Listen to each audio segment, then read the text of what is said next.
J'ai été une enfant adoptée. Aujourd'hui, j'habite le monde autrement. Bienvenue dans Là où j'habite le monde. Bonjour, moi c'est Juliette. Je suis une femme adoptée, une mère et aujourd'hui une citoyenne du monde. Dans ce podcast, je partage un chemin intime et engagé, celui d'une identité qui s'est construite à travers l'adoption, le déracinement et la réparation. Grandir, ce n'est pas toujours guérir. Dans cet épisode, je parle de ce que l'abandon laisse quand il n'est pas nommé, dans les relations, dans le corps, dans l'identité, de cette blessure invisible qui façonne des adultes fonctionnels mais intérieurement épuisés. De mes souvenirs d'enfant, puis on va dire des photos, des récits, j'ai su très tôt que j'étais différente. Différente de par ma couleur. Ouais, dans les années, en maternelle, dans les années 95, jusqu'à 2000. En Europe, on s'entend-tu que c'est pas là où il y a le plus de personnes de couleur, surtout à la campagne? Ah oui, je vivais à la campagne, je vis en campagne. Puis mes parents, mon papa surtout, était... C'est comme s'il y avait il y a 2 générations de plus que moi. Puis mon papa est né en après-guerre en 1949. Ma maman en 56. Mais quand je me rappelle être devant la grille de l'école. Je devais être allée en primaire au CP, peut-être CE1, CE2. Ça fait 6-8 ans. Puis à ce moment-là, je me rappelle d'un garçon. Un garçon qui aimait, tu sais, le petit turbulent, le petit bonnet d'âne de la classe. Tu sais, qui cherchait toujours l'attention. Qui me dit, mais t'es sûr que c'est ton papa qui vient te chercher? Parce qu'on dirait vraiment plutôt ton grand-père. Oui, petit contexte, mon papa a perdu ses cheveux rapidement.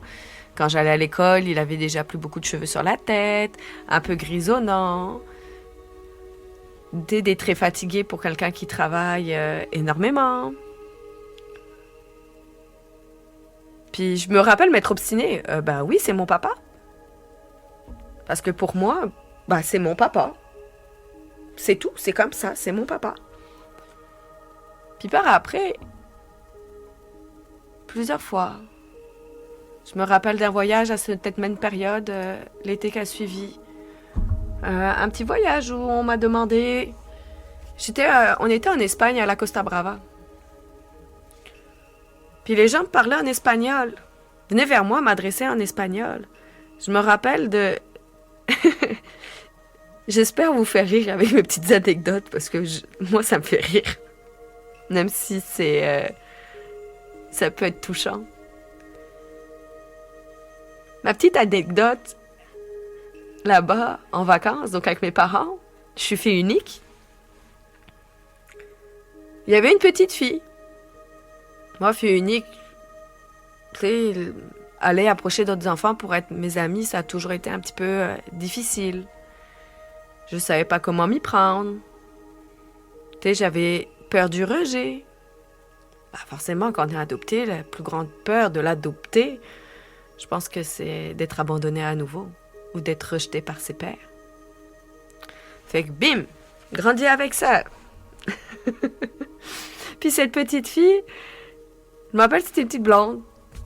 On jouait dans la piscine, elle est venue me parler en espagnol pour me demander l'heure. À cette époque-là, je parlais pas un mot espagnol. Je savais que j'étais en Espagne, que la langue était différente. Mais je parlais pas un mot espagnol. Je suis partie voir mes parents, paniqués, presque en pleurs de pourquoi elle me parle en espagnol. Je me rappelle de ma maman qui riait aux éclats en me disant mais c'est normal. Oublie pas, tu viens du Chili, donc tu as les traits hispaniques. Et moi, là, la petite fille en moi, je pense, aurait aimé peut-être être plutôt rassurée, plutôt qu'on rit de moi, ou plutôt que ce soit comme banalisé.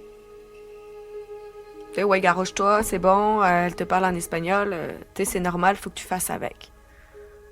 Mon petit cœur d'enfant l'avait un petit peu vécu comme ça.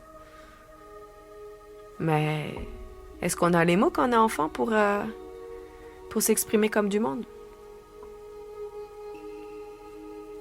Je pense pas. En tout cas, pas moi. Puis, puis mes parents parlaient espagnol, eux.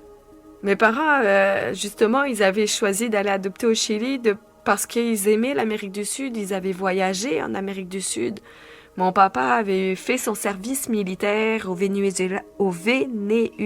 Venezuela, pardon. Mais moi, je parlais pas espagnol. Pourtant, c'était dans mon sang.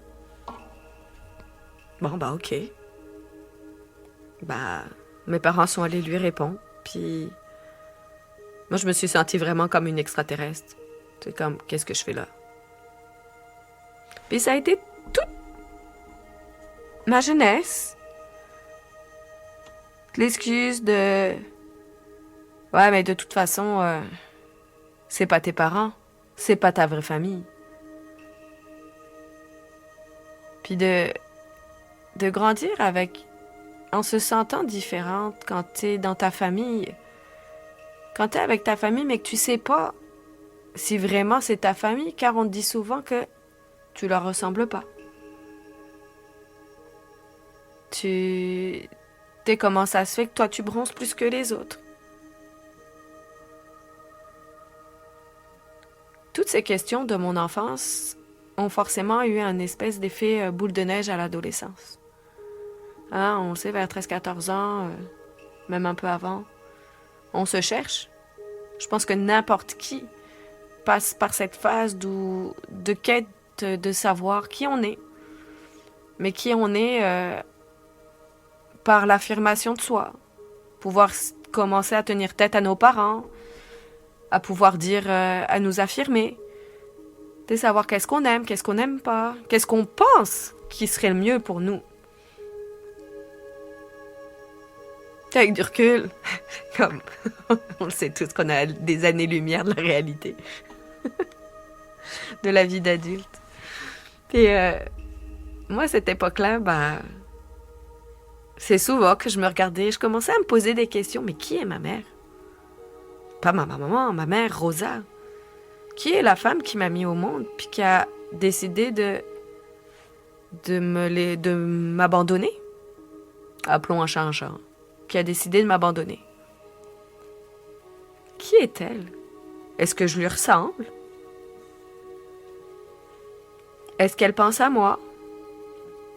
Ah bah non, elle va pas penser à moi, forcément, elle m'a abandonné, fait que pourquoi elle penserait à moi? C'est que je suis un ticket sortant de la loterie. Elle voulait pas de moi, puis c'est tout. Tout en me disant, c'est peut-être mon frère qui était sur le parvis, mais pourquoi lui, il est resté? Possiblement resté, car j'avais pas les réponses à cette époque-là. Imaginez-vous dans la tête d'un ado. Je vous invite à vous replonger à cette période tumultueuse. Tu sais, on fait la crise d'adolescence à plusieurs niveaux. On fait nos expériences. Des fois, on découvre nos premiers amourettes.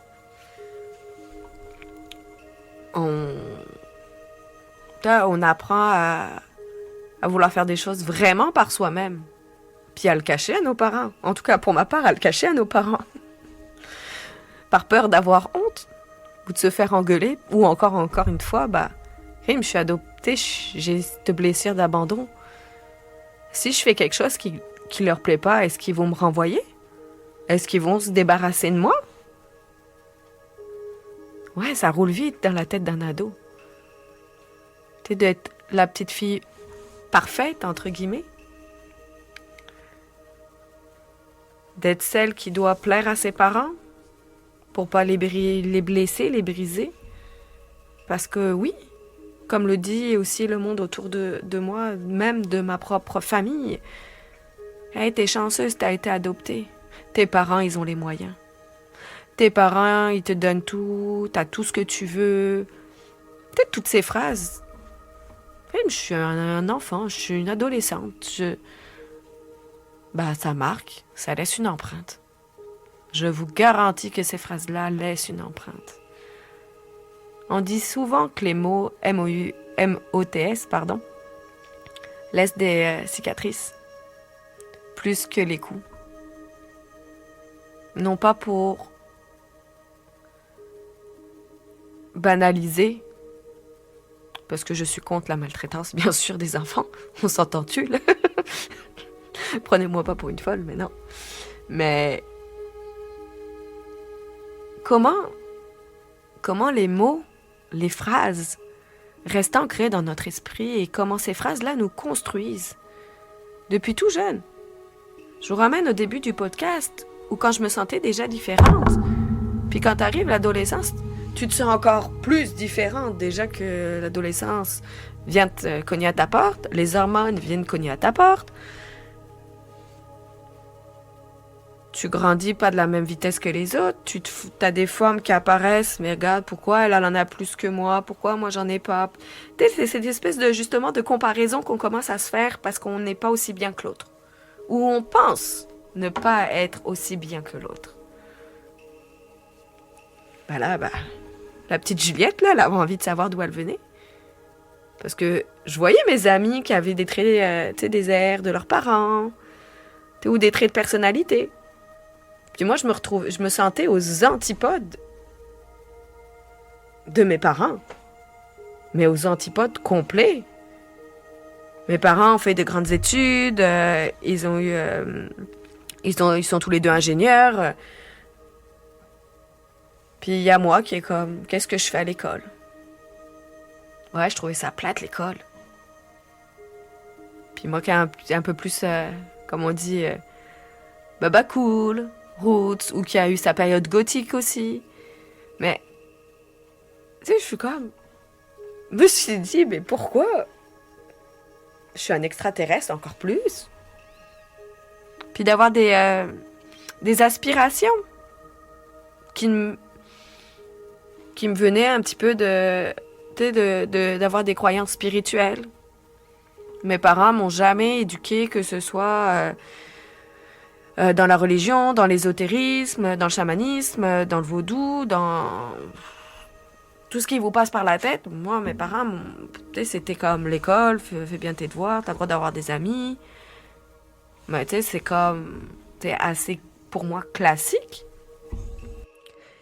J'ai longtemps cru que le problème venait de moi. Aujourd'hui, je sais que c'était une blessure qui cherchait simplement à être reconnue.